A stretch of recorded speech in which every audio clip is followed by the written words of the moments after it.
Bab 681. Nathan berteriak tidak sabar, "Samei, apa yang terjadi? Apa kau benar-benar menganggap gadis ini sebagai bosmu? Leon, panggil manajermu untuk memperbaiki gadis ini." Si pengedar kembali tersadar dan melirik Nicole dengan curiga. Karena tekanan dari Nathan dan ketidakpastiannya tentang identitas Nicole, ia mendengarkan Nathan dan menelepon manajernya. Samei melihat keadaan sudah seperti itu dan berkata, "Bos, apa sekarang? Mengapa Anda mencegah Bandar melempar dadu? Klub tidak akan membiarkan Anda pergi. Pergilah sekarang. Saya akan memberi Anda waktu." Sambil berbicara, dia bangkit dan tidak peduli dengan taruhannya dengan Nathan.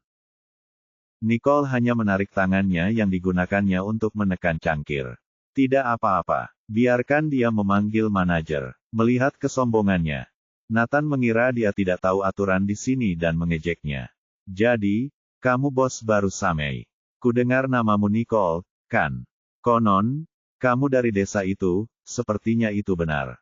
Kamu sama sekali tidak tahu aturan, tetapi berani datang ke sini. Nah, jangan bilang aku tidak memperingatkanmu, hal yang paling tabu di meja judi adalah mengganggu pekerjaan bandar. Aku khawatir kamu akan kehilangan tangan kananmu saat manajer datang." Nicole bahkan tidak menatapnya, matanya tidak menunjukkan apapun. Jared tersenyum nakal saat melihat Nicole ikut campur dalam permainan. Alih-alih menyalahkan Nicole, dia berjalan ke arah Klaus dan melihat manajer klub bergegas menghampiri. Manajer itu tidak melihatnya. Dengan putus asa berusaha untuk mendapatkan hati Nathan, ia menuju ke meja 63, tempat kecelakaan itu terjadi, diikuti oleh dua pengawal yang mengintimidasi. Dalam perjalanan, manajer tersebut mengonfirmasi kejadian tersebut kepada Bandar. Saat ia mencapai meja 63, ia sudah mulai memarahi bahkan sebelum ia melihat siapa yang ada di sana. "Siapa yang berani menghentikan Bandar melempar dadu dan melanggar peraturan klub kita? Ayo bergabung dengan kami sekarang." Mendengar apa yang dikatakan manajer itu, Nicole menoleh perlahan dan mengangkat sebelah alis ke arah Jared, yang berdiri tidak jauh darinya. "Tapi dia bilang kalau klubmu tidak punya aturan." Manajer itu berkeringat dingin ketika melihat wajahnya. Saat menoleh ke belakang, ia juga melihat Jared berdiri di belakangnya dengan tangan terlipat, menatapnya sambil menyeringai. Di belakang Jared ada Klaus berwajah hitam. "Bukankah mereka berdua adalah tamu terhormat yang baru saja diterima bos? Jika memang begitu, aku tidak akan keberatan jika mereka menari-nari di atas meja, apalagi menghentikan Bandar melempar dadu," pikir sang manajer dalam hati. "Nona, saya benar-benar minta maaf. Mungkin ini hanya kesalahpahaman. Silakan lanjutkan dan bersenang-senanglah." Dia tidak tahu namanya, tetapi hanya tahu bahwa dia datang bersama Jared. Memikirkan apa yang baru saja dia katakan, dia hampir ingin memotong lidahnya. Nicole menatap manajer itu, dan alih-alih berdebat dengannya, dia menyuruh dealer untuk melempar dadu lagi. Sementara itu, Nathan tercengang, melihat apa yang terjadi. "Billy, apa yang terjadi? Dia telah melanggar aturan klubmu. Haruskah kamu mematahkan tangannya? Mengapa dia malah meminta maaf padanya?" Bab 682. Billy memelototi Nathan. Nathanlah yang menyeretnya ke dalam masalah ini. Sekarang dia menyinggung Jared, dia mungkin kehilangan pekerjaannya. Billy dan Nathan cukup dekat. Selain di kota, Billy sering menggunakan tipu daya untuk membantu Nathan. Baik Billy maupun Leon akan mendapatkan banyak manfaat darinya, jadi mereka tahu persis cara kerjanya. Hanya saja mereka tidak menyangka akan mendapat masalah kali ini. Nathan dan Leon menatap Billy tak percaya. Billy memandang mereka, merasa bahwa dia telah melakukan yang terbaik untuk mereka, jadi dia berjalan menuju Jared tanpa ragu-ragu. "Tuan Johnston, saya benar-benar minta maaf. Aku tidak tahu kalau temanmu sedang bermain tabel 63 dengan Nathan. Kalau tidak, aku tidak akan pernah menjadi kepo ini. Tolong beri saya kesempatan lagi." Mengatakan itu, Billy mengepalkan tangannya dan memandang Jared dengan gugup. Jared tidak berkata apa-apa, tapi berjalan mendekati Nicole. Klauslah yang memandang Billy dan berkata, "Karena kamu tahu kamu terlalu usil, sebaiknya kamu bersiap-siap untuk dipecat."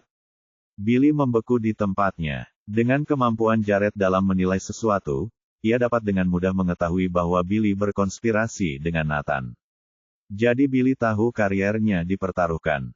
Jared masih jauh dari mereka, sehingga Nathan dan Leon tidak bisa melihat apa yang dilakukan Billy. Merasa dipermalukan oleh Billy, Nathan memelototi Nicole. Jangan merasa kamu sudah menang. Anda telah membuat kesalahan serius di klub, dan saya dapat dengan mudah memperbaikinya. Dia sudah mendengar bahwa Nicole tidak memiliki latar belakang sama sekali, jadi dia tidak tahu bagaimana Billy bisa menyebabkan semuanya berakhir seperti ini. Nicole tidak memberikan tanggapan apapun. Dia hanya menatap dingin tumpukan token di depan Nathan lalu menoleh ke belakang. Samei yang terdiam tadi, itu hanya sebuah permainan. Bagaimana kamu bisa bertaruh pada permainan ini? Samei tampak tak berdaya. Dia terus mengganggu adikku. Saya tidak punya pilihan lain. Mengetahui bahwa dia suka bermain-main, saya bertaruh dengannya. Mengetahui bahwa dia melakukan ini bukan karena niat buruk, Nicole merasa sedikit kasihan padanya. Vivian mungkin menyebalkan, tapi dia memang menyebalkan. Bagaimanapun, dia adalah saudara perempuan Samei. Jadi, Nicole merasa orang seperti Nathan layak diberi pelajaran. Berapa kerugianmu? Nicole bertanya dengan berbisik. Mereka semua memandang Nicole. Setelah mendengar pertanyaannya, Samei tersadar dan berkata, maksudmu token? 50 juta. Dia berbicara tentang nilai aset dalam monopoli, yang hampir semuanya. Dia menatap wajah Nicole dan melanjutkan. Saya sering bermain monopoli, tapi kali ini keadaan menjadi sangat aneh. 5 lemparan dadu menempatkanku pada posisi terburuk, dan semua tanah bagus dibeli oleh Nathan. Sekarang sulit untuk bangkit kembali. Nicole memandang Nathan setelah mendengar itu. Orang ini jelas-jelas menggunakan trik kotor, tidak mungkin Samei bisa menang. Memasang taruhan pada permainan untuk menipu siswa adalah hal yang tercela. Matanya tampak dingin, tetapi senyuman dingin perlahan terlihat di wajahnya. Nathan, apakah kamu berani bermain denganku? Nathan tertawa penuh kemenangan ketika dia mendengar bahwa dia ingin menantangnya. Dia benar-benar bodoh. Bahkan seorang veteran seperti Samei pun tidak bisa mengalahkanku dalam permainan itu. Dia hanya seorang penduduk desa, yang mungkin belum pernah melihat permainan papan, tapi dia ingin menantangku. Bab 683. Dia sejenak lupa bahwa Nicole baru saja mencegah kota tersebut melempar dadu. Sebaliknya, dia memandang Nicole dengan sinis dan berkata, oke, tapi bagaimana kalau kamu kalah? Karena kamu sangat seksi, dia memandang Nicole dari atas ke bawah dengan mata penuh nafsu, kenapa kamu tidak menjadi wanitaku? Karakter dan latar belakangnya biasa saja, tapi dia memiliki tubuh yang sangat Melihat Nathan melirik Nicole, Samei dan yang lainnya mengetahui pikiran kotornya. Samei bergegas berdiri di depan Nicole, menghalangi. Nathan memandangnya, dan berkata dengan marah, tolong hormati dia dan dirimu sendiri, Nathan. Nathan mencibir melihat Samei begitu marah. Dia bertanya-tanya mengapa anak-anak itu begitu protektif terhadap Nicole. Keluarga Holmes tidak ingin langsung menyinggung perasaan keluarga tersebut, jadi dia berkata dengan acuh tak acuh, saya tidak kekurangan uang, tetapi seorang wanita. Pikirkan konsekuensinya jika Anda ingin mempermainkan saya. Setelah mengatakan itu, dia bersandar di kursi dan melanjutkan tatapan bejatnya ke arah Nicole. Wajah Jared menjadi sangat gelap bahkan Max dan Klaus dapat dengan jelas merasakan aura pembunuhnya. Ini hanya permainan, tapi kamu ingin bertaruh. Tahukah kamu kalau ini ilegal? Kata Nicole dingin. Nathan tertawa jahat mendengar pertanyaannya. Itu hanya taruhan pribadi, kesepakatan di luar klub. Tidak ada yang bisa mengganggunya. Keluar dari sini jika kamu tidak berani bertaruh denganku. Mata Nicole tiba-tiba menjadi gelap saat dia kehilangan kesabarannya terhadap Nathan. Pada saat itu, seorang pelayan klub tiba-tiba mendorong sebuah mobil yang ditutupi kain merah dan berkata dengan hormat kepada Nicole, Nona Riddle, ini tanda untuk Anda. Semua orang tercengang. Nicole diam-diam menatap Jared saat dia perlahan mendekat. Dia tahu bahwa Jared lah yang memberinya token itu dan tidak menolak. Harganya berapa? Dia bertanya dengan berbisik. Pelayan itu masih menundukkan kepalanya dan berkata dengan hormat, token awal monopoli adalah 50 juta koin permainan. Ini persisnya 100 juta koin permainan. Mata Nathan melebar, lalu ia menunjuk ke arah pelayan dan berteriak, ini tidak adil. Token awal monopoli selalu 50 juta. Apakah klub gila memberinya 100 juta? Pelayan itu memandang ke arah Nathan dengan tatapan tidak senang di matanya. Wanita ini adalah tamu kehormatan klub kami, dan modal awal permainan setiap anggota Super VIP adalah 2 kali lipat dari modal anggota biasa. Apakah kamu lupa? Kemudian dia mengambil semua token itu dan menumpuknya di depan Nicole. Nathan benar-benar tercengang saat ini. Hanya dia, bagaimana dia bisa menjadi Super VIP? Klub pribadi keluarga Bond menjalankan sistem keanggotaan penuh. Kartu keanggotaan reguler berharga jutaan dolar setahun, keanggotaan perunggu emas puluhan juta dolar, dan keanggotaan Super VIP ratusan juta dolar. Dia belum pernah melihat Super VIP. Sekarang mereka memberitahunya bahwa Nicole adalah anggota Super VIP. Dia bertanya-tanya siapa dia sebenarnya. Samei dan yang lainnya memandang Nicole dengan kaget, seolah dia tidak menyangka keadaan akan menjadi seperti ini. Mereka semua berasal dari keluarga kaya, tapi mereka belum pernah melihat orang mengeluarkan uang ratusan juta untuk berlangganan keanggotaan Super VIP. Samei menggelengkan kepalanya, menyadari bahwa semua ini bukanlah ilusi. Dia berkata kepada Nicole, "Bos, siapa kamu sebenarnya?" Bab 684. Nathan jelas juga memikirkan hal ini. Ia menatap Nicole, tatapan penuh nafsu di matanya begitu jelas. Dia kaya dan cantik, inilah gadis yang aku inginkan. Nathan tersenyum sinis sambil berpikir. Aku tidak menyangka kamu begitu kaya. Aku benar-benar meremehkanmu. Nicole memasang wajah serius dan dengan lembut memainkan salah satu token yang menumpuk di depannya. Hentikan omong kosong ini. Ayo kita mulai. Dia tidak punya banyak waktu untuk disia-siakan pada antek-antek seperti dia. Memangnya kenapa kalau dia punya token 2 kali lipat? Dia cuma orang desa yang belum pernah melihat dunia. Tidak mungkin dia bisa mengalahkanku, tidak peduli permainan apa yang dimainkan. Nathan berhenti bicara. Dia menatap Nicole dengan jijik, tidak percaya kalau Nicole akan menang. Namun setelah Bandar mengetahui keanggotaan Super VIP Nicole, ia berkeringat deras, mengedipkan mata dengan panik ke arah Nathan, memberi isyarat kepadanya untuk tidak setuju berduel dengan VIP seperti itu, karena ia akan kalah 8 kali dari 10. Dipenuhi nafsu birahi terhadap Nicole, Nathan kehilangan akal sehatnya. Ia menggertakkan giginya dan berkata, mari kita mulai. Permainan telah dimulai, dan semua orang minggir.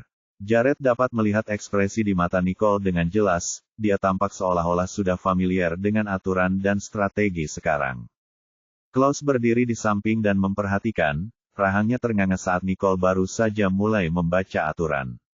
Dia memang baru pertama kali memainkan permainan papan semacam ini. Aku tidak setuju dengan Jared yang memberikan begitu banyak token untuk Nicole. Dia belum pernah bermain monopoli sebelumnya. Dia pasti akan kalah.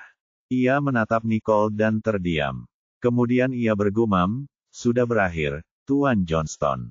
Anda baru saja menghabiskan 100 juta untuk keanggotaan Super VIP. Saya khawatir semuanya akan sia-sia. Ia menatap Jared dengan pandangan tidak setuju, berpikir bahwa Jared terlalu murah hati saat memberikan uangnya. Namun, Jared mengabaikannya. Dia berjalan mendekati Nicole, membungkuk sedikit, dan bertanya di telinganya dengan penuh kasih sayang, apakah kamu yakin bisa menang? Dia terdengar acuh tak acuh, seolah-olah dia tidak khawatir sama sekali. Nicole meliriknya, jangan khawatir, aku tidak akan kalah. Tatapan mata mereka bertemu di udara, yang satu tampak main-main, dan yang lain dingin, namun tampaknya ada sedikit percikan kasih sayang di udara. Samei mulai mengagumi Jared saat melihat Jared begitu dekat dengan Nicole, dan Nicole yang memiliki kepribadian dingin pun tidak menolaknya. Nathan melihat ini dan mencibir. Tidak heran kau bisa mendapatkan begitu banyak token. Rupanya, kau punya seorang sugar daddy yang mendukungmu. Keluarga Holmes hanyalah keluarga lapis ketiga di Sanjoto, dan dia tidak tahu siapa Jared, itulah sebabnya dia berani bersikap sombong. Klaus mendengar Jared dipanggil Sugar Daddy untuk pertama kalinya, dan dia berusaha keras untuk tidak tertawa. Namun Jared tidak terganggu, menatap wajah Nicole yang acuh tak acuh sambil berpikir, lalu melirik Nathan sekilas tetapi tidak berkata apapun. Tatapan Jared membuat bulu kuduk Nathan berdiri tegak, dan Nathan diam-diam berkata pada dirinya sendiri untuk tidak takut pada seorang sugar daddy sepertinya. Ia memberi isyarat kepada Bandar dan berkata, "Apa yang kau tunggu? Datanglah dan lempar dadu sekarang." Leon menatap Nicole, lalu Jared lagi, menggertakkan giginya, dan melangkah keluar. Namun, saat berhadapan dengan Nathan dan Nicole, tangannya yang menyentuh dadu dingin itu menggigil. Ia merasakan tatapan Nicole dan mundur ketakutan seolah-olah merasa sedang diawasi. Mengikuti aturan, dia mengocok dadu di depan mereka berdua lalu berdiri di hadapan mereka dan nyaris tidak tenang.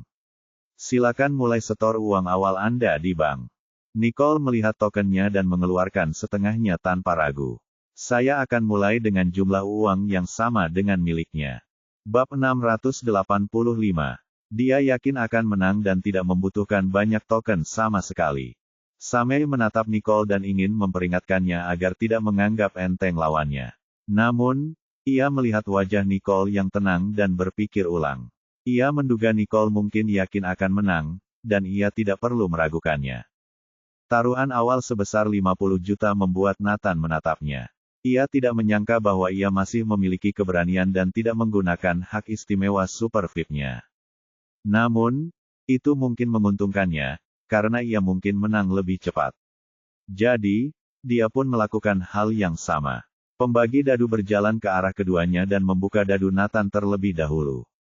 5 langkah untuk bagianmu. Mata Nathan melebar karena gembira, jelas ada keberuntungan di dalamnya. Alun-alun tempat ia akan mendarat adalah tanah penting.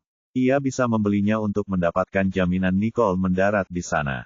Dealer itu berjalan ke arah Nicole lagi dan dadu membukanya. Angkanya 3, yang terlalu kecil. Mata Nathan berbinar, dan dia menatap ke depan Nicole dengan serakah. Dia mengangkat kepalanya tinggi-tinggi, menatap Nicole dengan provokatif, ekspresi yang tetap berubah. "Keberuntungan tidak memihak Anda di awal permainan. Harta emas pertama adalah milikku. Mengapa kamu tidak mengakui kekalahan sekarang? Aku akan menyatakannya dengan lembut padamu." Dia menatap Nicole dengan ekspresi cabul di wajahnya seolah-olah dia ingin menelannya. "Anda baru menduduki satu properti yang menguntungkan dan begitu cepat meraih kemenangan. Akan menjadi akuntansi di wajah jika Anda kalah," kata Nicole sambil mendesis.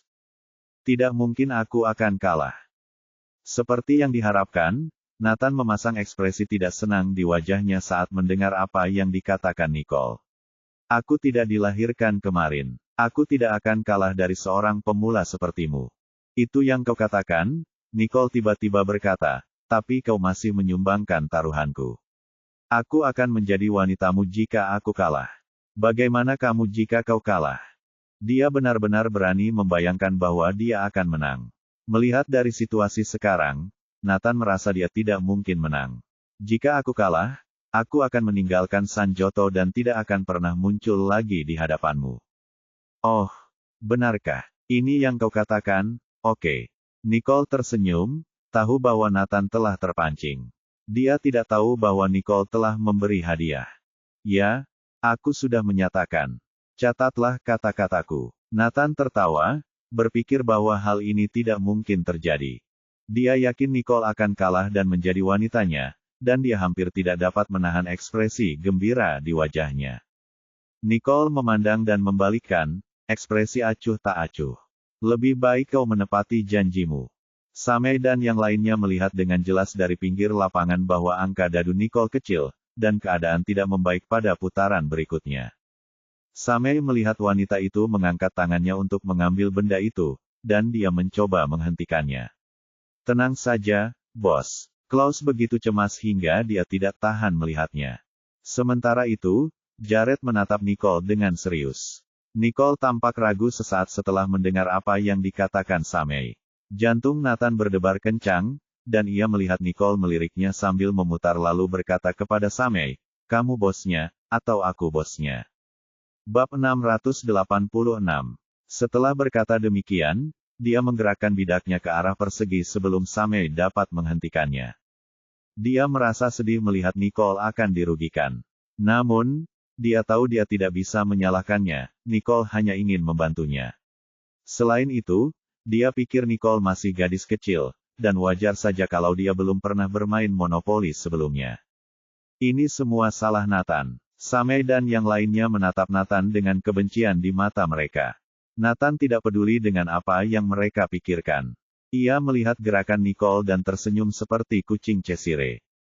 Betapa bodohnya dia, pikirnya. Klaus tercengang, meskipun ia telah mengenal Nicole lebih baik selama ini. Nicole masih muda, tetapi ia telah menunjukkan bahwa ia tahu apa yang ia lakukan selama ini. Jadi ia tidak menyangka bahwa Nicole akan begitu naif dan terpancing saat diprovokasi. Dia terlalu gegabah tanpa memikirkan akibatnya. Dia benar-benar bodoh. Ia tidak tahan untuk menatapnya lebih jauh. Klaus merasa lebih tertekan ketika melihat Jared sama sekali tidak terganggu.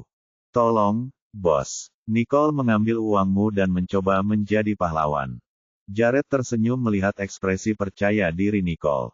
Gadis ini hebat sekali dalam berakting. Klaus tidak bisa berkata apa-apa saat melihat senyum di wajah Jared. Dia tidak bisa menahan diri untuk tidak menoleh ke Max. Dia harus mencari seseorang untuk diajak bicara, atau dia mungkin akan mengalami depresi. Namun Max tampak seperti dia juga percaya pada Nicole dan tidak peduli dengan Klaus. Nicole telah bergerak, mendarat di sebuah kotak dan menatap dealer yang tercengang. Bisakah saya membeli properti ini? Leon menatap wajah Nicole dan tercengang. Baiklah, kamu boleh membelinya, tetapi tidak ada nilai investasinya. Nathan tertawa terbahak-bahak, bertanya-tanya apakah Nicole bodoh, bahwa dia mungkin terlalu takut untuk mendarat di propertinya dan membayar sewa sehingga dia bersedia membeli properti yang tidak berharga. Nicole tetap membelinya. Sekarang giliran Nathan untuk melempar dadu. Dia berdoa dalam hati. Ketika dadu menunjukkan angka 5, dia tersenyum. Dealer itu jelas masih membantunya mendapatkan sebidang tanah yang bagus. Ia membelinya tanpa ragu dan menambahkannya ke portofolionya. Selama Nicole berhasil mendapatkan tanahnya, ia harus membayar sewa. Namun Nicole tampak acuh tak acuh. Ia melempar dadu, dan hasilnya mengejutkan semua orang. Mereka semua tidak percaya bahwa dadu akan menghasilkan angka 6 hanya dengan goyangan tangannya. 2. Keberuntungan ada di pihaknya kali ini. Tapi bagaimana dia bisa mendapat 3 poin di ronde terakhir? Nathan menatap dadu dengan angka 6 dan merasa jengkel. Wajahnya tiba-tiba berubah pucat saat ia menatap pembagi dadu seolah bertanya apa yang sedang terjadi. Si bandar tidak berani menatapnya. Tidak seorang pun tahu bahwa saat ia melempar dadu tadi, ia telah mengubah dadunya menjadi 2 sehingga Nicole akan mendarat di tanah milik Nathan dan harus membayar sewa. Yang mengejutkannya, saat Nicole menunjukkan dadunya adalah 6, dan ia berhasil melewati tanah milik Nathan. Namun semua orang melihat Nicole tidak berbuat curang. Jadi Leon harus membiarkan Nicole lewat, dan ia mendarat di sebidang tanah bagus lainnya. Ya Tuhan, ini akan menjadi perubahan permainan. Samei sangat terkejut karena Nicole telah mendarat di sebidang tanah bagus secepat itu. Bab 687. Nicole menatap meja tanpa ekspresi dan mengulurkan tangan untuk menggerakkan bidaknya. Tidak ada emosi yang tampak di wajahnya, tetapi memunculkannya pada Nathan dengan sangat dingin, yang merupakan kebalikan dari perilaku impulsifnya ketika dia menyetujui taruhan sebelumnya. Pembawa dadu mengambil dadu tersebut. Nathan mengira ia telah menduduki 2 titik yang menguntungkan, dan tidak perlu terlalu khawatir, jadi ia yakin mengambil 2 kartu peluang secara acak. Setelah memeriksa bahwa peluang kartu milik keduanya belum terungkap, pembagi kartu pertama-tama berjalan ke sisi Nathan dan mengulurkan tangan yang mengenakan sarung tangan putih untuk membuka kartu. Semua mata tertuju pada 2 kartu yang perlahan terungkap. Satu adalah kartu kenaikan sewa, yang lainnya adalah kartu yang memangkas nilai aset lawan hingga 20%, yang sungguh luar biasa. Nathan hampir melompat kegirangan. Ia melihat kartu peluangnya dan tertawa terbahak-bahak. Kedua propertiku naik 30%. Mari kita lihat bagaimana kau akan mengalahkanku. Wajah Samei menjadi pucat saat melihat hasil ini. Ia berharap Nathan akan menarik beberapa kartu yang kurang kuat sehingga Nicole akan memiliki peluang lebih baik untuk menang. Namun sekarang, kedua kartu itu menguntungkan Nathan. Samei benar-benar kecewa. Keterkejutan telah memudar dari wajah orang lain. Mereka hampir tidak tahan melihat kartu peluang yang ditarik Nicole. Bagaimanapun, Nathan telah menarik 2 kartu bagus, dan peluang keempat kartu dalam satu putaran menjadi bagus sangatlah kecil. Salah satu bawahan Samei mencoba menghibur Nicole. Tidak apa-apa, bos. Kita belum kalah. Kenyataan bahwa kamu berani menerima tantangan adalah sebuah prestasi. Pria lain juga berkata, ya, bos. Tidak apa-apa. Ini baru percobaan pertamamu. Jared mengangkat kelopak matanya saat mendengar apa yang mereka katakan. Aku tidak tahu bahwa orang-orang ini begitu mengecewakan Nicole. Klaus juga telah melihat kartu peluang Nathan. Dia tidak repot-repot mengatakan apapun, tetapi memutar dan memutar ke arah Max, yang ekspresinya masih sangat dingin. Begitu pula, Nicole masih tampak acuh tak acuh saat dealer berjalan mendekat untuk menampilkan kartu peluangnya. Nathan sudah sangat bersemangat. Ia menatap kartu-kartu Nicole dengan penuh semangat dan menunggu dealer untuk membuka kartu-kartu Nicole lalu mengumumkan kemenangannya. Namun, si bandar tampak cemas, karena dia merasa Nicole tampak mengintimidasi. Nicole duduk santai di sana, tetapi memperlihatkan matanya yang menakutkan dan menengadah membuat bulu kuduknya berdiri. Nicole tampak tenang seolah semuanya terkendali. Dealer merasa semakin gelisah karena menyalakannya. Tangannya gemetar saat ia menunjukkan kartu-kartunya. Sementara itu, Nicole hanya melihat dengan acuh tak acuh saat kartu-kartu peluangnya ditampilkan. Apa ini? Ini. Samei awalnya berpikir untuk menyerah. Namun, dia mendongak saat mendengar bisikan-bisikan itu. Ekspresi tidak percaya terpancar di wajahnya saat melihat kartu-kartu keberuntungan Nicole. Salah satunya adalah kartu market crash yang akan memangkas harga properti hingga setengahnya, yang sudah diduga. Akan ada kartu buruk yang diberikan kepada para pemain di setiap ronde, tetapi kartu market crash yang mengurangi nilai properti hingga setengahnya adalah yang terburuk dari semua kartu buruk. Kartu ini praktis telah menghapus keuntungan modal awal Nicole, yang menggandakan modal Nathan. Tidak hanya itu, salah satu peluang kartu Nathan juga akan memangkas nilai propertinya hingga 20%. Mengingat semua ini, Nicole benar-benar mengalami hari yang buruk hari ini. Ia ditakdirkan untuk kalah. Namun, tepat ketika Samei kehilangan semua harapan, ia melihat kartu lainnya dan benar-benar tercengang. Ini kartu tukar. Bab 688. Semua orang tercengang mendengarnya. Si bandar hampir gemetar melihat kedua kartu itu. Ia menarik napas dalam-dalam dan melihat kartu-kartu Nicole lagi. Tidak ada yang salah dengan itu, satu kartu jelek, satu kartu tukar, dan hanya ada satu kartu seperti itu. Saya tidak mungkin salah. Namun, saya tidak memberikan kartu itu kepada Nicole, kartu itu masih ada di lengan baju saya dan hanya akan diberikan kepada Nathan jika perlu. Tetapi ketika dia memeriksa lengan bajunya, tidak ada apa-apa di sana. Mungkinkah dia menukar kartu itu saat aku membagikan kartu? Tapi, mungkinkah ini terjadi? Aku terlatih secara profesional dan tidak bisa meninggalkan jejak sama sekali. Tapi gadis itu bisa melakukannya secara diam-diam tanpa sepengetahuanku, keahliannya tampaknya di atasku. Si pedagang benar-benar tercengang. Ia menatap Nicole dengan ketakutan. Membayangkan gadis itu mencengkeramnya di awal permainan membuatnya merinding.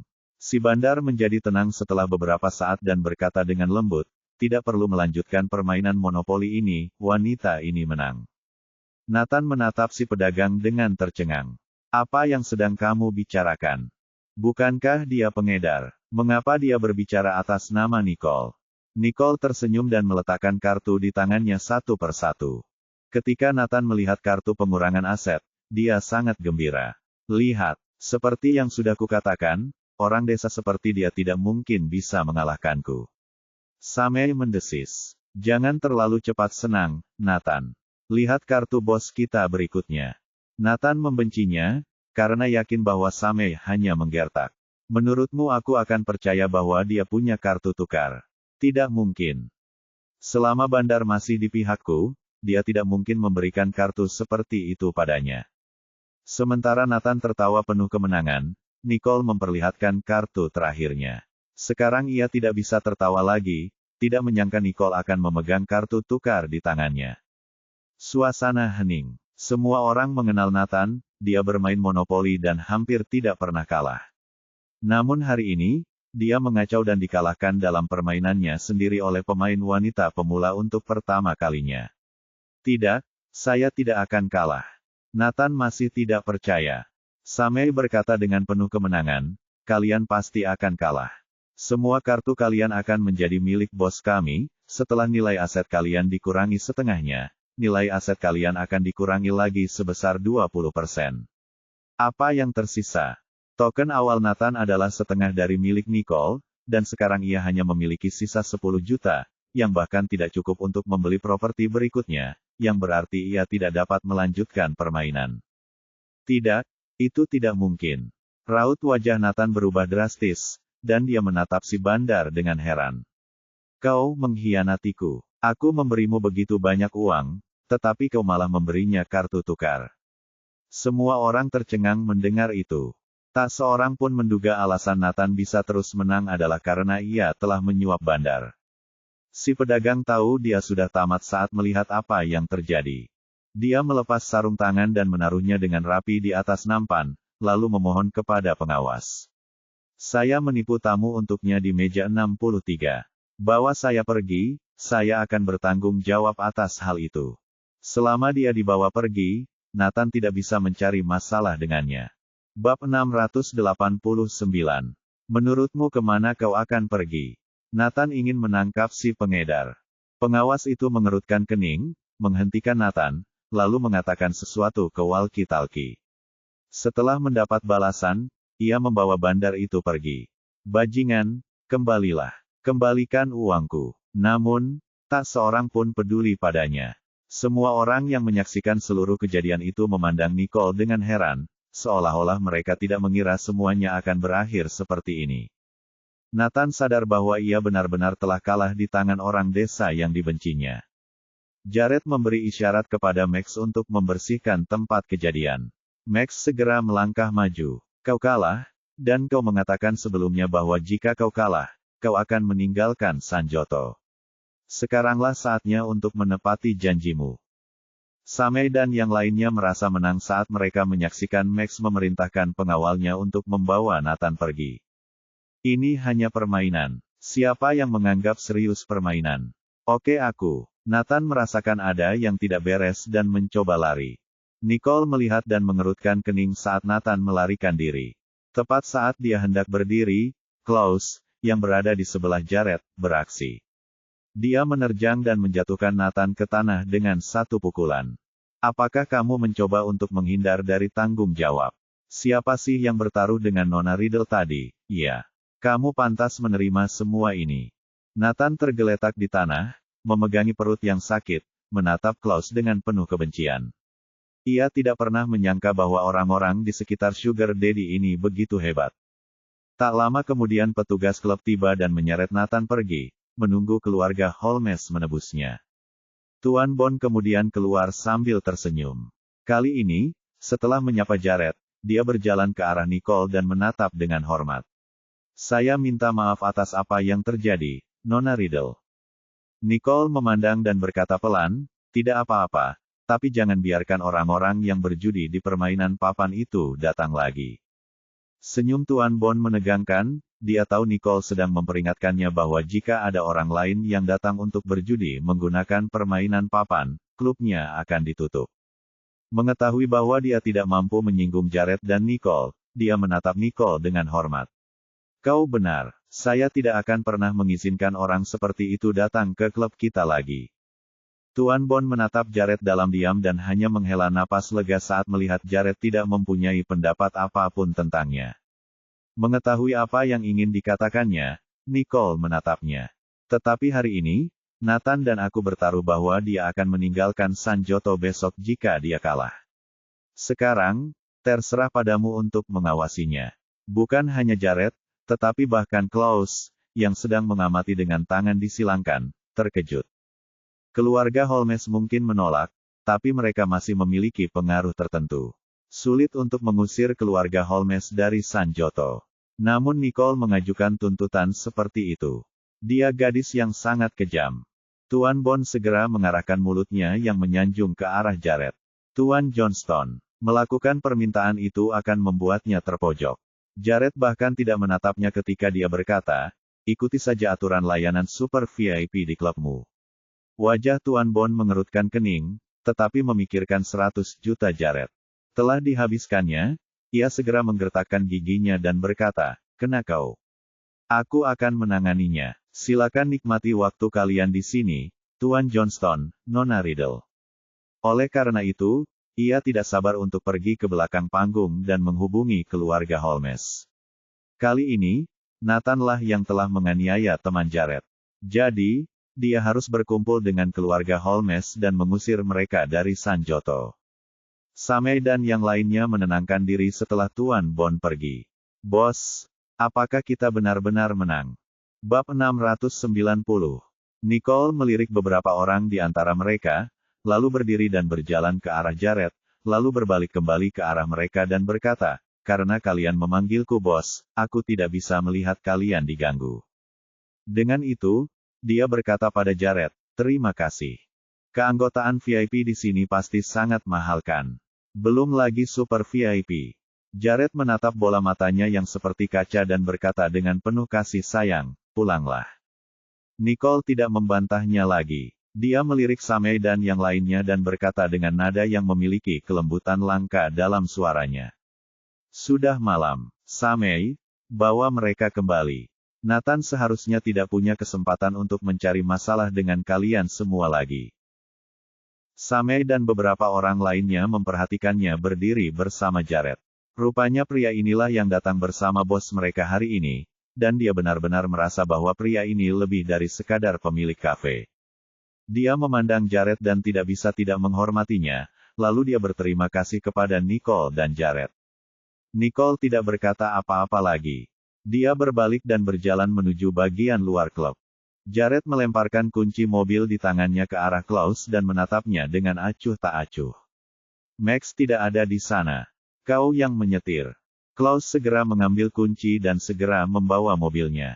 Setelah mereka berdua masuk ke dalam mobil, ia menyalakan mesinnya. Namun karena kegirangan, ia selalu mengulurkan tangan dan terus bertanya kepada Nicole tentang ini dan itu. Nona Riddle, apakah Anda sudah melihat bahwa pria itu curang? Jared sedang memejamkan mata ketika mendengar pertanyaan itu. Ia menatap Nicole seolah-olah ia juga ingin tahu jawabannya. Nicole tidak malu menjawabnya. Tentu saja, aku ingin tahu. Jadi, bagaimana caramu mengalahkannya? Itu rahasia. Nicole tersenyum. Klaus kecewa ketika dia tidak mendapat jawaban. Jared tersenyum. Klaus segera menjawab, ya, Tuan Johnston. Jared menatap melalui kaca spion dengan mata penuh cinta yang sedikit bertambah. Tutup mulutmu. 1. Klaus melihat muncul mata yang menakutkan dan langsung teringat. Keheningan langsung menutup kabin. Namun, dia terbiasa dengan Jared seperti ini. Bukan bos yang terkadang bersama Nicole. Klaus berpikir keras, bertanya-tanya mengapa Jared memperlakukan Nicole dengan sangat istimewa. Dengan kata lain, ia penasaran tentang apa sebenarnya yang membuat Jared tertarik pada Nicole dan membuatnya begitu tertarik padanya. Ada sesuatu yang lebih dari apa yang terlihat pada dirinya. Karena tak seorang pun dari mereka mengatakan kemana harus pergi, Klaus kembali ke tempat peristirahatan Jared yang biasa. Nicole keluar dari mobil dan menatap Jared dengan bingung. Kita akan beristirahat di sini malam ini. Aku akan mengirimmu ke sana besok pagi. Raut wajah Jared tetap tidak berubah. Nicole mengangguk. Jared tinggal di sebuah villa dekat kota, tetapi suasananya masih sepi. Ia menyukai lingkungan sekitar. Jared menuntunnya melewati pintu ke lantai pertama dan menunjukkan kamar tamunya. Itu kamarmu. Kamu mandi dulu, dan aku akan menyiapkan sesuatu untuk dimakan. Hari itu sangat panjang, dan dia merasa sedikit lapar.